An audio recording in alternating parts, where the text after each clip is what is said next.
Capitol Hill covering national security.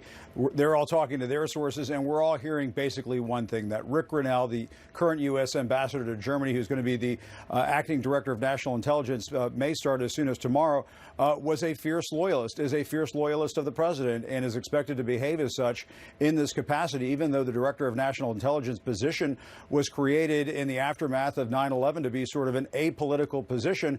But look at the case of the current acting or outgoing acting director of national intelligence, Joe Maguire. He testified during the impeachment inquiry that the whistleblower at the center of all of this did the right thing, that he took the right steps in blowing the whistle on the president's phone call with the leader of Ukraine on July 25th. The president obviously didn't like that. And in the words of one former senior White House official I spoke with this evening, who's been keeping tabs on this situation, the president is essentially, and his team is essentially filling the gaps, finding people that weren't viewed as sufficiently loyal and replacing them with fierce loyalists. And that's what's happening right now, Anderson. So if he is just the acting DNI, he doesn't have to go through Senate confirmation. How much support does he have among not only members of the administration, but congressional Republicans? Well, certainly inside the White House, among the political advisors who talk to the president on a regular basis, around the president on a regular basis, they like this pick. They see Rick Grinnell as being one of them. But when you talk to a Trump advisor, like I talked to a Trump advisor earlier this evening, Anderson, who said, listen, Rick Grinnell is a polarizing figure. This is somebody who is, in addition to, being somebody who rubs people the wrong way, up on Capitol Hill in diplomatic circles and so on, because he has sharp elbows, no question about it.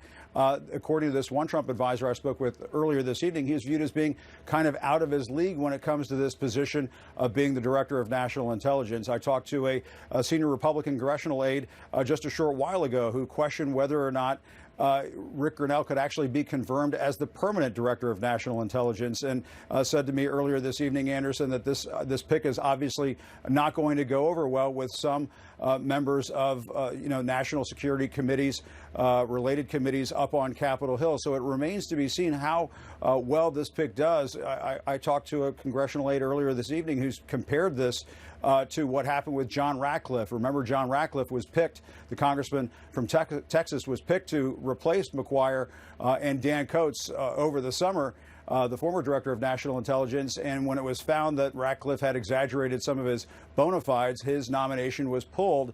And the concern is, and it's already bubbling up, Anderson, that Rick Grinnell could go through a similar experience if the White House does not handle this perfectly in the coming days, Anderson.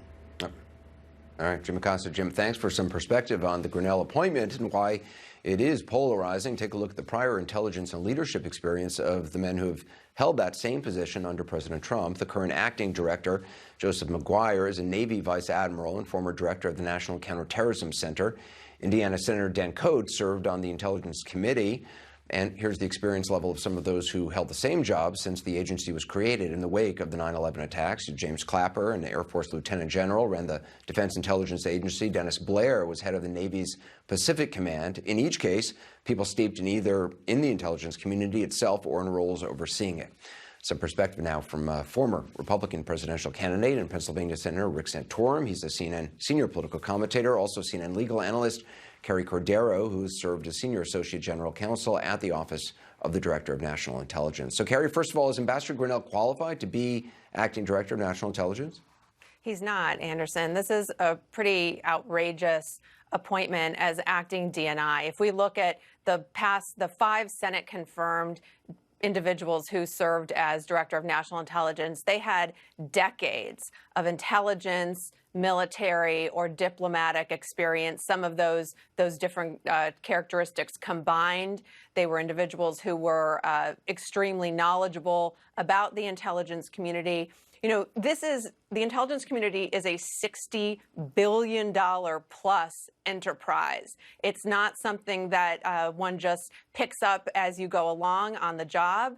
And really, his qualifications, he's currently the ambassador, so he has a little bit of experience in terms of being a consumer of intelligence. But beyond that, as my understanding of his resume, is that he's basically a communications professional and someone who would be more attuned to being the spokesperson for the DNI and not the actual director of national intelligence.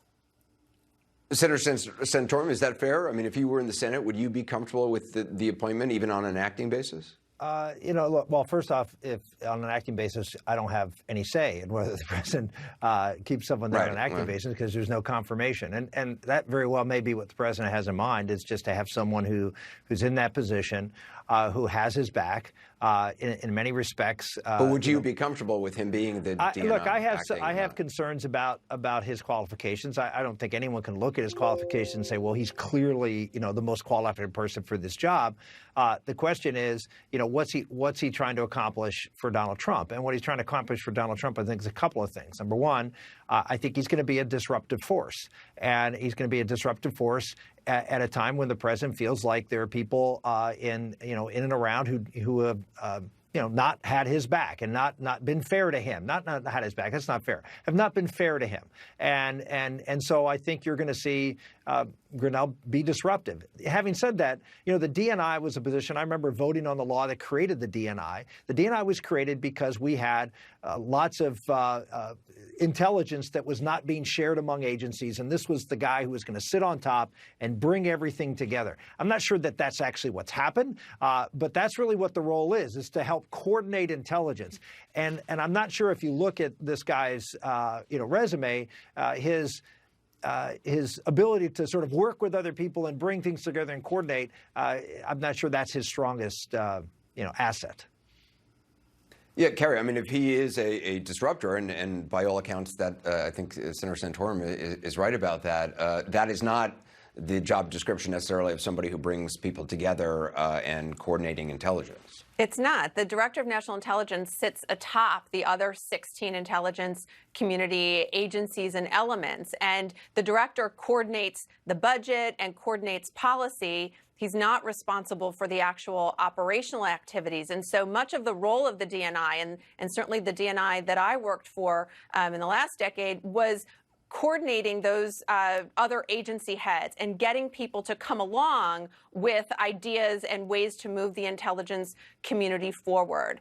In addition, the intelligence community is supposed to be and operate in a nonpartisan way. It's really critical for the trust of the intelligence community and for the public's trust in the community that it be viewed as one of the entities in government that is not partisan, that is not the agency that has the president's back or that is doing his political bidding.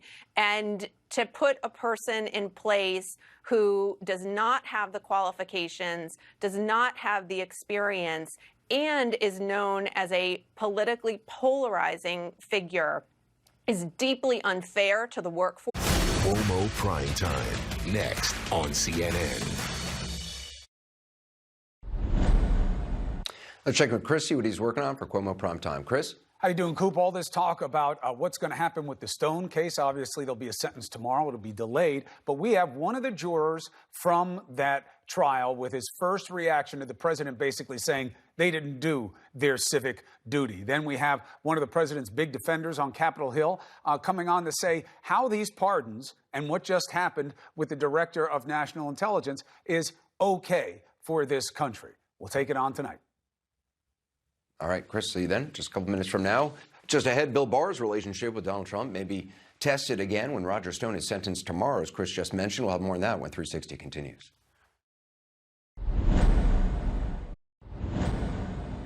The president today, in a series of retweets, embraced the notion that he should, quote, clean house at the Justice Department. At the same time, the White House insisted the president and Attorney General Barr have a, quote, good relationship. And that's in the wake of a source telling CNN that Barr has considered resigning. So the question is what to make of it all. Joining us is CNN's chief legal analyst and former federal prosecutor, Jeffrey Toobin. So, Jeff, Attorney General Barr made it very clear the president's tweets, or at least he said the president's tweets make it impossible for him to do his job. The president just this morning was tweeting again about the Justice Department.